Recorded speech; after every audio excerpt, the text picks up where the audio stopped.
नमस्कार, बहुत स्वागत है आपका। आप देख रहे हैं रिपब्लिक भारत और 11 बजे की बड़ी खबरें लेकर मैं हूं आपके साथ सलोनी श्रीवास्तव। मेरे साथ मेरे दो सहयोगी प्रगति और महिमा भी आपको अहम जानकारियां इस बुलेटिन में देंगे, लेकिन शुरुआत इस वक्त की अहम खबर से कर रहे हैं। कोलकाता मर्डर रेप केस से जुड़ी बड़ी जानकारी मिल रही है। पूर्व प्रिंसिपल है संदीप घोष, उससे पूछताछ जारी है और इस बीच सीबीआई को उसके बयानों को लेकर शक हो रहा है। ये बड़ी खबर आपको बता रहे, आरजीकर के पूर्व प्रिंसिपल से पूछताछ चल रही है और उसी से जुड़ी बड़ी जानकारी हम आपको दे रहे हैं। पूछताछ लगातार जारी है और ऐसा लग रहा है कि सीबीआई को अब संजय रॉय जिस तरह से बयान दे रहा है, सवालों के जिस तरह से जवाब दे रहा है, उसको लेकर शक है। संदेह के घेरे में पहले से ही संजय रॉय था और अब जवाब नहीं दे रहा है सही से, ऐसा लग रहा है। बिल्कुल सलोनी, देखिए सीबीआई इस पूरे मामले को लेकर जांच पड़ताल कर रही है और सीबीआई ने संजय का साइको टेस्ट भी करवाया, साइकोलॉजिकल टेस्ट भी करवाया। जतिन इस खबर पर और ज्यादा जानकारी देंगे। जतिन, सीबीआई इस पूरे मामले की जांच कर रही है लेकिन पूछताछ में सही जवाब नहीं दे रहा संजय रॉय। इस खबर को लेकर और ज्यादा जानकारी दीजिए। आज बिल्कुल देखिए, संजय रॉय जो कि मुख्य आरोपी है इस पूरे केस में और सीबीआई की इन्वेस्टिगेशन भी संजय रॉय के इर्द गिर्द ही घूम रही है। पहले 3 दिन सीबीआई ने संजय रॉय से डिटेल इन्वेस्टिगेशन की। सीबीआई को लगा कि साइको एनालिसिस टेस्ट कराना चाहिए, दिल्ली तलब किया गया। सीएफएसएल की टीम दिल्ली से सीबीआई हेडक्वार्टर कल पहुंच गई। कल पहला सेशन जो है वो इसमें किया गया, जिसमें डॉक्टर्स की टीम संजय रॉय से बात करती हुई नजर आई। बेसिक सवाल पूछे गए कि नाम क्या है, फोन नंबर क्या है, कौन आपका दोस्त है, और धीरे धीरे करके जब सवाल आगे बढ़े तो इंसिडेंट के बारे में पूछा गया। दरअसल सीबीआई और डॉक्टर्स ये जानने की कोशिश कर रहे हैं कि जब उससे नॉर्मल सवाल पूछा जाता है तो वो कैसा रिप्लाई दे रहा है, और जब उससे इस केस से जुड़ा सवाल पूछा जा रहा है तो वो किस तरीके से जो अपना रिप्लाई है वो दे रहा है। आज जो दूसरा सेशन है वो बताया जा रहा है कि दोपहर बाद शुरू किया जाएगा। कल के सेशन की डिटेल रिपोर्ट सीबीआई को सौंपी गई है और उसी को देखते हुए आज किस तरीके से जो एक तरीके से साइको एनालिसिस, जिसको डॉक्टर्स की भाषा में एक तरीके से कंसल्टेंट्स बोलते हैं, वो यहां पर की जाएगी और तो उसमें देखना होगा क्या कुछ चीजें निकलेंगी। लेकिन कल के सेशन में जो संजय रॉय ने चीजें बोली उसके वॉइस को रिकॉर्ड किया गया है और आज वॉइस मॉड्यूलेशन को लेकर भी तमाम पैरामीटर्स को सीएफएसएल की टीम जो है वो चेक करती हुई नजर आएगी।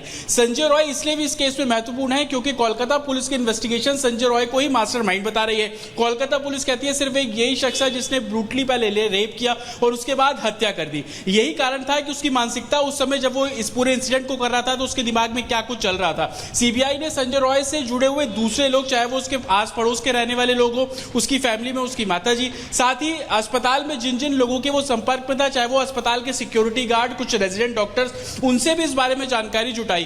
पूर्व प्रिंसिपल से पूछताछ की जा रही है, उनसे भी संजय रॉय के बारे में पूछा गया तो उसमें यह डिटेल जानकारी मिली कि संजय रॉय काफी एग्रेसिव नेचर का है। वो बॉक्सर भी है, काफी फिट भी है और तमाम चीजें जिस तरीके की पोस्टमार्टम रिपोर्ट में भी सामने आई, तो ये कारण था कि साइंटिफिक एविडेंस को जुटाना है सीबीआई को, इसलिए साइकोलॉजी एनालिसिस टेस्ट जो है संजय रॉय का कंडक्ट, साइकोलॉजिकल टेस्ट किया जा रहा है हमारे साथ, क्योंकि इसी बीच एक बड़ी खबर सामने आ रही है। पूर्व प्रिंसिपल संदीप घोष से सीबीआई की पूछताछ और ये पूछताछ लगातार जारी, चौथे दिन भी पूछताछ की जा रही है। अब तक 35 घंटे पूछताछ हो चुकी है। सवालों की लंबी फहरिस्त है और सवाल पूछे जा रहे हैं। इस वक्त अस्पताल के पूर्व प्रिंसिपल से सीबीआई की टीम संदीप घोष से इस वक्त पूछताछ कर रही है और सबसे बड़ी बात कि 35 घंटे अब तक पूछताछ हो चुकी है। बिल्कुल 35 घंटे बीत चुके हैं, पूछताछ हो रही है और चौथा दिन बताया जा रहा है जब पूछताछ की जा रही है। लगातार आज भी साइकोलॉजिकल टेस्ट की बात कही जा रही है और कल भी साइको टेस्ट हुआ था। 3D मैपिंग का भी इस्तेमाल जगह पर हो रहा है।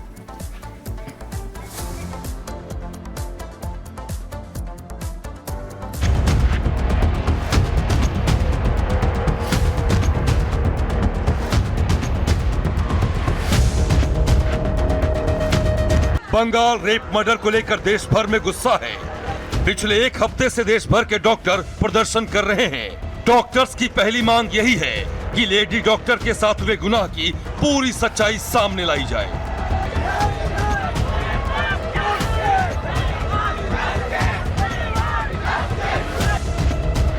हालांकि सच्चाई सामने लाने के लिए सीबीआई की टीम ने अपना पूरा जोर लगा दिया है, लेकिन जिस तरीके से इस केस में पश्चिम बंगाल सरकार और वहां की पुलिस की भूमिका सवालों के घेरे में आई है, कई सवाल अपना जवाब तलाश रहे हैं, जिसके चलते ये केस थोड़ा उलझता जा रहा है। वहीं इंसाफ में हो रही देरी को लेकर पीड़िता के घर वाले भी निराश नजर आ रहे हैं। खासकर बंगाल सरकार, आरजीकर अस्पताल प्रशासन और बंगाल पुलिस की भूमिका को लेकर पीड़िता के घर वालों का असंतोष बढ़ गया है।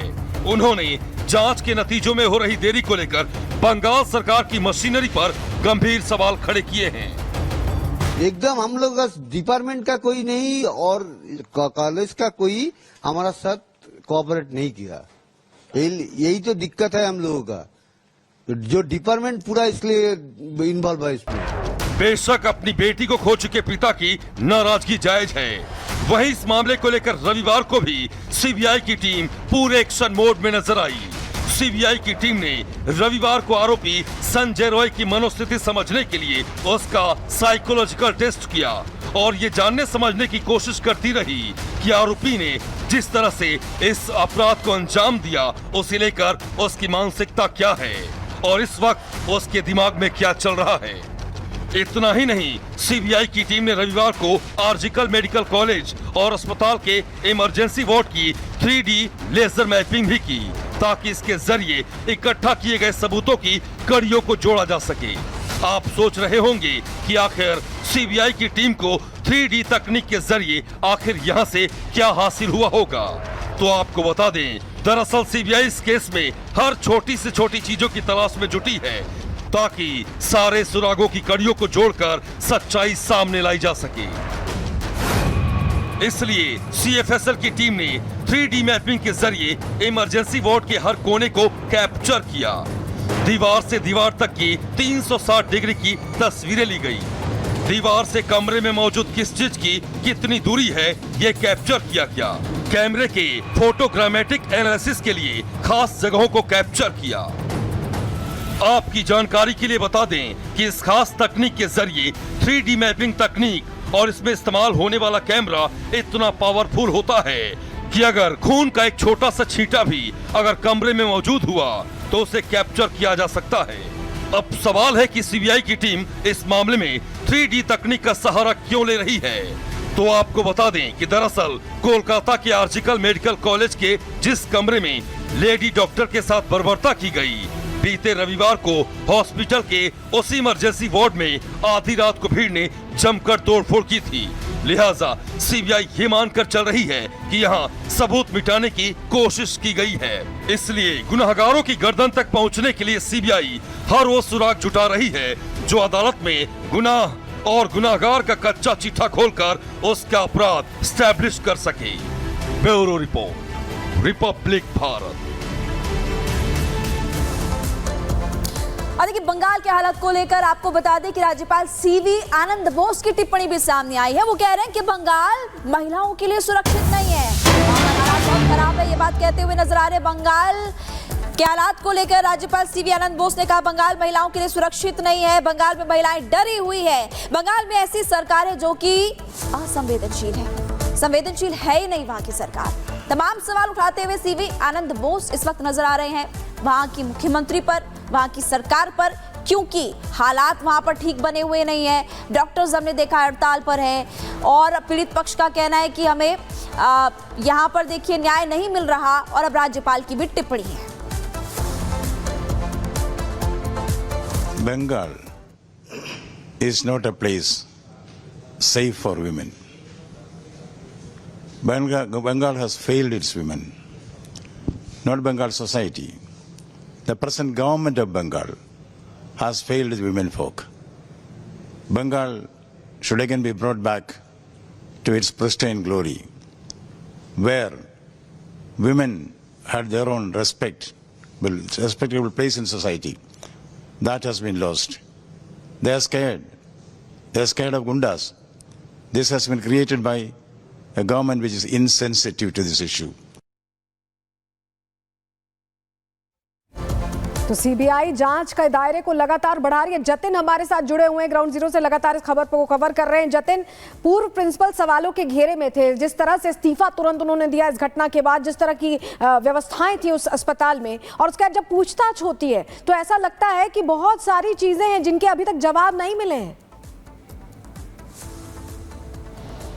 आज बिल्कुल सवालों के घेरे में हैं। आपने इस्तीफा का जिक्र भी किया और इतने पावरफुल भी हैं कि इस्तीफा देने के 8 घंटे बाद उनको कोलकाता के ही दूसरे जो मेडिकल कॉलेज है, बड़ा प्रतिष्ठित मेडिकल कॉलेज है, वहां का प्रिंसिपल भी बना दिया जाता है। और यही वजह है कि उनकी कार्यशैली और उनके ऊपर सीबीआई का डाउट और भी गहराता हुआ नजर आ रहा है। और आप लगातार देख रहे हैं कि बीते 3 दिनों में 40 घंटे पूछताछ की गई और आज सुबह 10:30 बजे एक बार फिर से जो पूर्व प्रिंसिपल है संदीप घोष, वो यहां पर पहुंच गए हैं। सीबीआई दरअसल ये इन्वेस्टिगेट कर रही है कि बतौर प्रिंसिपल आपने क्या कुछ कार्रवाई की, क्योंकि पुलिस साफ तौर पर बोल रही है कि अस्पताल एडमिनिस्ट्रेशन की तरफ से उनको ना तो इस इंसिडेंट के बारे में जानकारी दी गई जहां पर एक ट्रेनी डॉक्टर के साथ पहले रेप और हत्या कर दिया गया, और दूसरा इंसिडेंट जब 14-15 तारीख की रात को हुआ तब भी अस्पताल प्रशासन की तरफ से कोई भी शिकायत पुलिस को नहीं दी। कोलकाता पुलिस ने खुद सुमोटो लेकर 3 एफआईआर उस मामले में दर्ज की। तो आपने इस इंसिडेंट के बारे में जानकारी क्यों नहीं दी बतौर